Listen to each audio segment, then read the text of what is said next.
Beautiful ladies, welcome back to our YouTube channel. तो my dear beautiful ladies, जैसे कि आप जानते हैं कि समर सीज़न आ गया है और समर सीज़न में सबसे ज़्यादा प्रॉब्लम होती है टैनिंग की। आप चाहे थोड़ी देर के लिए ही धूप में बाहर क्यों ना निकल जाएं, आपकी बॉडी को टैन होना शुरू हो जाता है। तो समर्स में सबसे ज़्यादा ज़रूरी होती है सनस्क्रीन्स। तो सनस्क्रीन्स के बिना आप घर से बाहर नहीं निकल सकते, क्योंकि आपकी बॉडी को टैन हो जाता है, आपकी स्किन डैमेज होती है, सन बर्न्स वगैरह हो जाते हैं। तो इन सब चीज़ों से बचने के लिए आपको क्या करना है कि सनस्क्रीन लगानी बहुत ज़रूरी हो जाती है। अब बात आती है कि हम कौन सी सनस्क्रीन लगाएं, कैसी सनस्क्रीन लगाएं। तो मैं बता दूं कि जब भी आप घर से बाहर निकले तो आप कोई भी ऐसी सनस्क्रीन लगा सकते हैं जिस पे लिखा हो SPF 50 और 50+, क्योंकि घर से बाहर जब भी आप जाते हैं तो आपको उतना ही ज़्यादा SPF की ज़रूरत पड़ती है।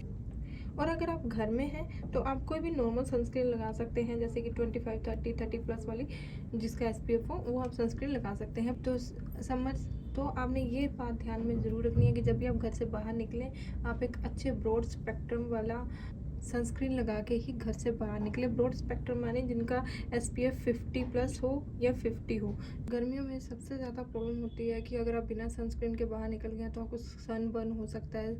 और जो हमारी UV रेज़ है ना, वो हमारी स्किन को एजिंग करना शुरू कर देती है। मतलब कि अगर आप बेयर स्किन बाहर जाते हैं ना, तो जो UV रेज़ है या UVB रेज़ है ना, वो हमारी स्किन को इफ़ेक्ट करती हैं। ऐसा नहीं है, अगर हम लोग सोच रहे हैं ना कि हम सनस्क्रीन नहीं लगाते, हम ऐसे ही बाहर निकल जाते हैं, हमें तो कुछ होता नहीं है, ये अभी नहीं पता चलेगा, धीरे धीरे पता चलता है कि जब हमारी स्किन पे इफेक्ट होना शुरू हो जाता है। अगर कई बार होता है कि जो सेंसिटिव स्किन वाले जैसे बाहर निकलते हैं या कुछ भी है, तो उनको सनबर्न बहुत जल्दी हो जाता है, स्किन इन्फेक्शन हो जाती है, या जैसे होता है ना कि स्किन में रेडनेस हो गई है या छोटे छोटे दाने निकलने शुरू हो जाते हैं। तो ये सब चीज़ें मोस्टली हो जाती है समर्स में। तो इसलिए मैं कहती हूँ कि आप जब भी बाहर निकलें सनस्क्रीन अप्लाई करके ही बाहर निकलें। तो मेरे पास इस वक्त दो सनस्क्रीन्स हैं। एक है डॉक्टर मोफिन की एवा मोर सनगार्ड और दूसरी है नेट्रोजिना का ultra shade dry touch sunblock. तो ये दोनों ही सनस्क्रीन्स बहुत अच्छी हैं अगर आप किसी भी स्किन टाइप के हो। वैसे तो अगर आप ऑयली स्किन वाले हैं तो आपके लिए ये सनस्क्रीन्स बहुत ज़्यादा अच्छी हैं, क्योंकि जैसा कि आप जानते हैं कि ऑयली स्किन वाले अगर कुछ भी अपने फेस पे अप्लाई करते हैं तो उनके फेस जल्दी ही ग्रीसी हो जाते हैं। तो आज हम बात करने वाले हैं दो सनस्क्रीन्स के बारे में। तो जो पहली सनस्क्रीन है वो है मेरे पास डॉक्टर मोफिन की ईवा मोर सनगार्ड और दूसरी है नेट्रोजिना की ultra shade dry touch sunblock.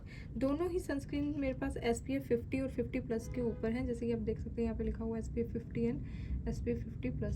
तो ये दोनों ही सनस्क्रीन्स ऑल स्किन टाइप्स के लिए बहुत अच्छी हैं। पर अगर आप ऑयली स्किन वाले हैं तो आप इन्हें ज़रूर ट्राई करके देखें, क्योंकि मेरी स्किन जैसे कि ऑयली है, मैंने बहुत सारी सनस्क्रीन ट्राई करके देखी हैं, बट वो क्या कहती हैं कि मेरी स्किन को ऑयली बना देती हैं, ग्रीसी कर देती हैं, और थोड़ी देर बाद जैसे ना कि स्किन ब्लैक सी होनी शुरू हो जाती है। तो मोस्ट ऑफ दी सनस्क्रीन्स मेरे को सूट ही नहीं करती थी। तो फिर मैंने डॉक्टर मोफिन की ईवा मोर सनगार्ड ट्राई की। मैंने सबसे ज़्यादा ये वाली सनस्क्रीन लगाई है।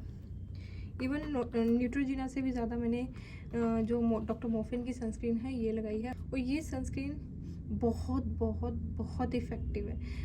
तो ये one of the best sunscreen है मेरे हिसाब से, क्योंकि ये ना सिर्फ आपको टैनिंग होने से रोकती है, बल्कि जो आपकी टैनिंग हुई होती है ना उनको भी रिपेयर करने में काफ़ी हेल्प करती है। तो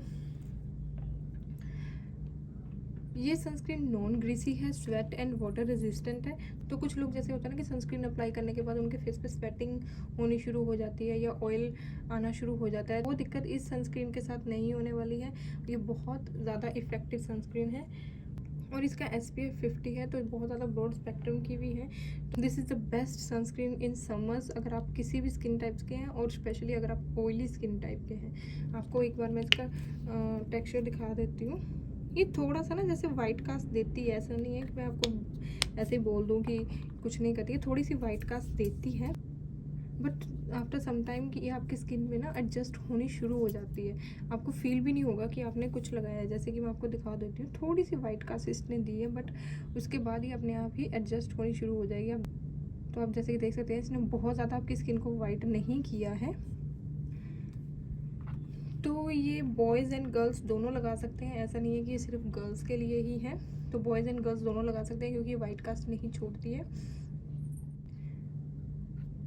दूसरी सनस्क्रीन है मेरे पास नेट्रोजिना की ultra shade dry touch sunblock with SPF 50+।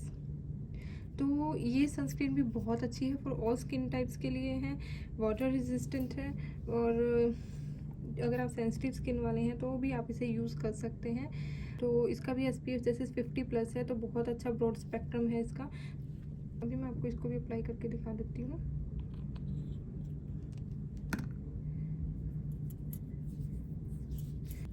तो ये जो न्यूट्रोजिनो की है, ये बिल्कुल भी वाइट कास्ट नहीं छोड़ती है, बहुत ही लाइट वेट सनस्क्रीन है। बट यस, अगर आप ऑयली स्किन वाले हैं तो ये थोड़ी देर बाद आपकी स्किन को थोड़ा सा ग्रीसी कर सकती है। बट मैं आपको दोनों का डिफरेंस दिखा देती हूँ। इसमें थोड़ी सी, जैसे न्यूट्रोजिना वाले में थोड़ी सी शाइन आ रही है, बट जो डॉक्टर मॉर्फिन की एवा मोर है, ये परफेक्ट है फॉर ऑयली स्किन। तो न्यूट्रोजिना की है वो ऑल स्किन टाइप से आप यूज़ कर सकते हैं। इवन जो डॉक्टर मॉर्फिन की है वो भी ऑल स्किन टाइप्स ही है, आप उसे भी किसी भी स्किन पे अच्छे से यूज़ कर सकते हैं। बट द थिंग इज़ आप उसे अच्छे से मॉइस्चराइज कर लें।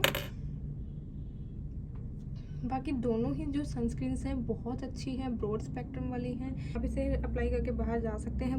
बहुत हद तक जो ये आपके टैनिंग को कंट्रोल कर लेती हैं। अब मैं आपको इनका प्राइस बता देती हूँ। ये आई थिंक 326 की है 400 ml, और ये मैंने ली थी 250 की फॉर 30 ml। तो अगर आप बजट फ्रेंडली बोले तो डॉक्टर मॉर्फिन की बहुत अच्छी है। और सबसे इम्पोर्टेंट बात, जब भी आप घर से बाहर निकले तो डायरेक्टली नहा के घर से बाहर ना जाएं, क्योंकि उस वक्त आपकी स्किन ने अभी मॉइस्चर एब्जॉर्ब नहीं किया होता है प्रॉपरली। तो जैसे आप बाहर निकलते हैं तो बाहर की गर्मी की वजह से जो वो मॉइस्चर है ना, वो आपकी स्किन से निकल जाता है। तो जब भी आप बाहर निकले तो आप ध्यान रखें कि डायरेक्टली नहा कर बाहर ना जाए, स्किन को अच्छे से मॉइस्चराइज करें, उसके बाद अपनी सनस्क्रीन अप्लाई करें। ये नहीं है कि गर्मियों का सीज़न है तो आप अपने बॉडी लोशंस या बॉडी मॉइस्चराइजर है उन्हें स्किप कर दें। ऐसा बिल्कुल नहीं करना है, क्योंकि जितनी ज़्यादा आपकी स्किन मॉइस्चराइज रहेगी उतनी ही आपको टैनिंग कम होगी। तो इन दोनों के बाय लिंक्स मैं आपको डिस्क्रिप्शन बॉक्स में दे दूँगी। अगर आपको हमारी आज की वीडियो अच्छी लगी हो तो वीडियो को लाइक एंड शेयर ज़रूर करें, चैनल को सब्सक्राइब कर लें और बेल आइकन को प्रेस कर दें, ताकि आपको हमारी आने वाली वीडियोज़ की नोटिफिकेशन भी मिलती रहे।